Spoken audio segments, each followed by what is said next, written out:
હીરાભાઈ, આજે બેઠક મળી છે, શું મુખ્ય ઉદ્દેશ્ય, શું એજન્ડા છે?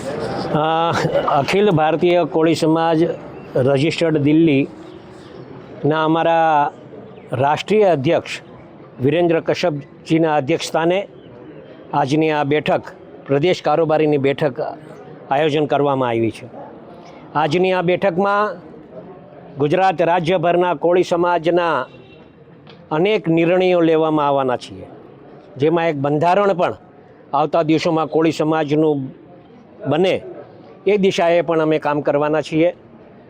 આજની આ કારોબારીમાં અમારા વડીલ મુરબ્બી આદરણીય અજીત કાકા પણ ઉપસ્થિત રહ્યા છે, ભાઈ શ્રી મનુભાઈ છે, મહિલા મોરચાના પ્રમુખ અમારે ઝંખનાબેન અને યુવા પ્રમુખ અમારે ભાઈ શ્રી દિવેશભાઈ, રાજુભાઈ વંશ કર્મચારી મંડળના પ્રમુખ અને અનેક પ્રમુખશ્રીઓ જિલ્લાથી પણ અહીંયા ઉપસ્થિત રહ્યા છે. ભાઈ શ્રી કિશોરભાઈ પણ અહીંયા શેખ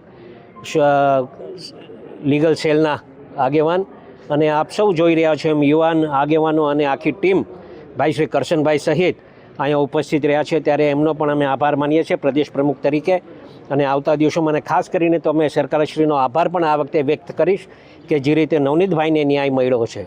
હર હંમેશ માટે કોળી સમાજના સાચા નિર્ણયમાં, સાચા કામમાં હર હંમેશ માટે એક સરકાર અમારા પડખે ઊભી રહે એવી આશા બી રાખું છું. આજે આપ સૌ પધાર્યા બદલ આપ સૌનો પણ અમે આભાર માનીએ છીએ.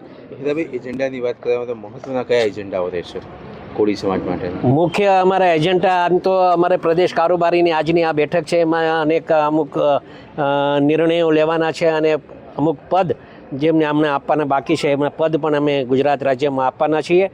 પણ આવતા દિવસોમાં આ સંગઠન દ્વારા ગુજરાત રાજ્યભરમાં કોળી સમાજનું એક સંગઠન બને અને સાથોસાથ એક વિધાન પણ બને અમારા સમાજનું, જેના કારણે આપણે જે કુવ્યસનો છે એ કુવ્યસનો દૂર થાય અને કઈ રીતે આર્થિક સમાજ આગળ વધે એ દિશાએ કામ કરવા માટેનું સંગઠન બનવાનું છે. ઓકે હીરાભાઈ, બે સવાલ છે. એક, તમે કીધું કે બંધારણ કોળી સમાજનું રચવા જઈ રહ્યા છો, એમાં અત્યારે કહી શકશો કે કેવું બંધારણ હોઈ શકે?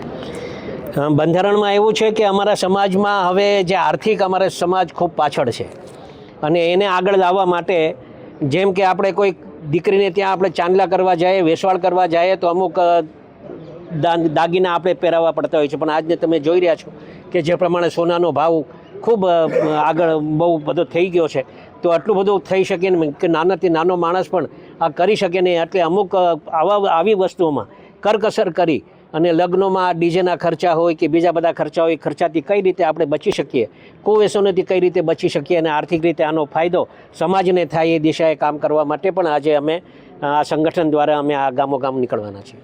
એક છેલ્લો સવાલ, સાંજે ભાવનગરમાં સંમેલન છે, તો એવા બધા જવાના કે એ અલગ છે? આ અલગ? ના, એ અમારા ધ્યાન ઉપર જ નથી. મારા ધ્યાન પર કોઈ ફોન પણ એ બાબતનો મને આવ્યો નથી અને એમાં અમે જવાનું નથી. અને આ જે ન્યાય મળવાનો હતો એ કોળી સમાજને ન્યાય મળી ચૂક્યો છે.